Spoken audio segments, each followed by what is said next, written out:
And so the point here, I think, is not that freedom from shame in marriage flows where each can present the other flawless or as good as we can do, but rather it flows from the nature of covenant love.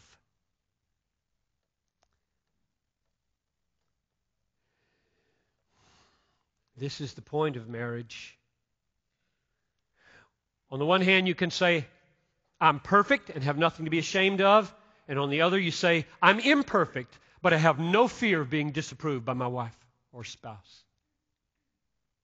In the first case, you would say, we're shame-free because we're perfect.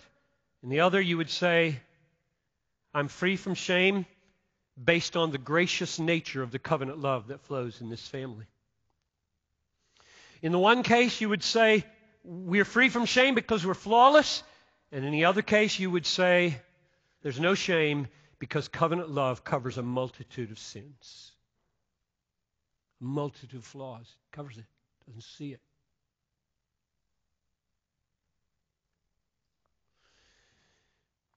Now, I know that Genesis 2:25 is before the fall. And nothing bad had happened for them to overlook.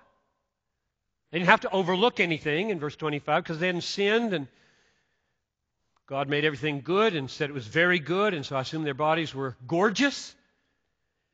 And so I'm not saying that this overlooking is happening here. I'm saying God, this is last week's sermon, God planned for verse 24 to be about Jesus and His cross. Leaving His Father, cleaving to His bride, becoming one spirit with her at the cost of His life.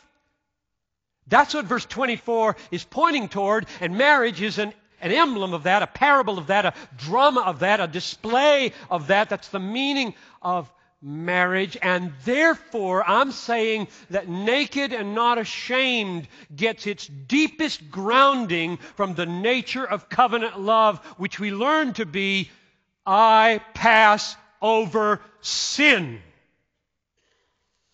And that's how you stay married.